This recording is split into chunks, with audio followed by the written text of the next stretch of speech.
अर्जुन ने कहा, हे कृष्ण, कभी आप संन्यास माध्यम सर्वस्व का न्यास इक्वल्स ज्ञान योग से कर्म करने की और कभी निष्काम माध्यम से कर्म करने निष्काम कर्म योग की प्रशंसा करते हैं। इन दोनों में से एक जो आपके द्वारा निश्चित किया हुआ हो और जो परम कल्याणकारी हो उसे मेरे लिए कहिए।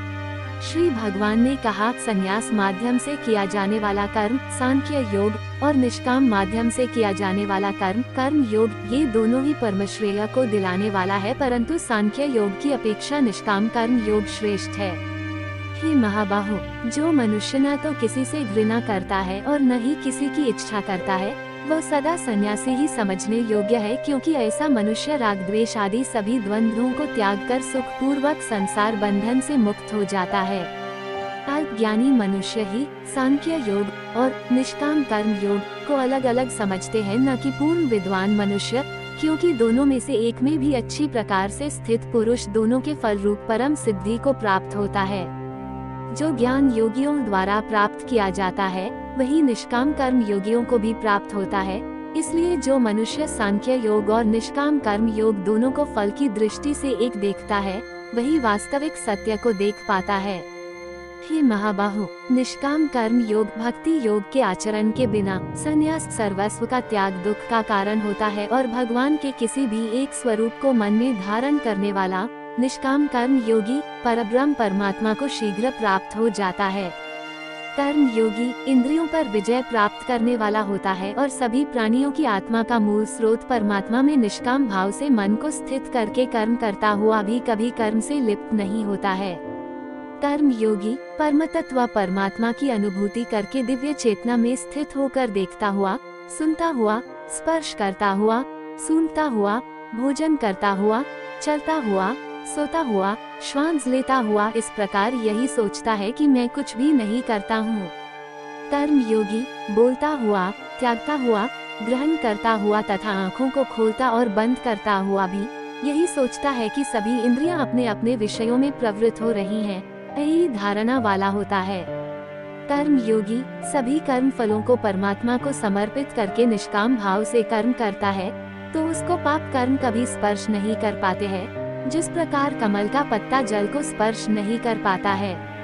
कर्म योगी निष्काम भाव से शरीर, मन, बुद्धि और इंद्रियों के द्वारा केवल आत्मा की शुद्धि के लिए ही कर्म करते हैं। कर्म योगी सभी कर्म के फलों का त्याग करके परम शांति को प्राप्त होता है और जो योग में स्थित नहीं वह कर्म फल को भोगने की इच्छा के कारण कर्म फल में आसक्त होकर बंध जाता है। शरीर में स्थित जीवात्मा मन से समस्त कर्मों का परित्याग करके वह न तो कुछ करता है और न ही कुछ करवाता है, तब वो 9 द्वारों वाले नगर स्थूल शरीर में आनंद पूर्वक आत्म स्वरूप में स्थित रहता है। शरीर में स्थित जीवात्मा देह का कर्ता न होने के कारण इस लोक में उसके द्वारा न तो कर्म उत्पन्न होते हैं और न ही कर्म फलों से कोई संबंध रहता है, बल्कि यह सब प्रकृति के गुणों के द्वारा ही किए जाते हैं। शरीर में स्थित परमात्मा न तो किसी के पाप कर्म को और न ही किसी के पुण्य कर्म को ग्रहण करता है, किंतु जीवात्मा मोह से ग्रसित होने के कारण परमात्मा जीव के वास्तविक ज्ञान को आच्छादित किए रहता है। किंतु जब मनुष्य का अज्ञान तत्वज्ञान परमात्मा का ज्ञान द्वारा नष्ट हो जाता है, तब उसके ज्ञान के दिव्य प्रकाश से उसी प्रकार परमतत्व परमात्मा प्रकट हो जाता है, जिस प्रकार सूर्य के प्रकाश से संसार की सभी वस्तुएं प्रकट हो जाती है। जब मनुष्य बुद्धि और मन से परमात्मा की शरण ग्रहण करके परमात्मा के ही स्वरूप में पूर्ण श्रद्धा भाव से स्थित होता है, तब वो मनुष्य तत्वज्ञान के द्वारा सभी पापों से शुद्ध होकर पुनर्जन्म को प्राप्त न होकर मुक्ति को प्राप्त होता है।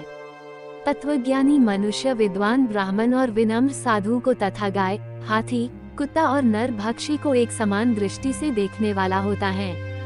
तत्वज्ञानी मनुष्य का मन समभाव में स्थित रहता है, उसके द्वारा जन्म मृत्यु के बंधन रूपी संसार जीत लिया जाता है, क्योंकि वह ब्रह्म के समान निर्दोष होता है और सदा परमात्मा में ही स्थित रहता है।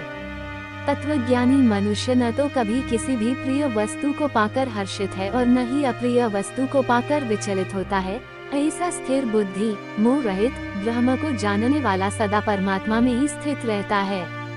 तत्वज्ञानी मनुष्य बाहरी इंद्रियों के सुख को नहीं भोगता है, बल्कि सदैव अपनी ही आत्मा में रमन करके सुख का अनुभव करता है। ऐसा मनुष्य निरंतर परब्रह्म परमात्मा में स्थित होकर असीम आनंद को भोगता है।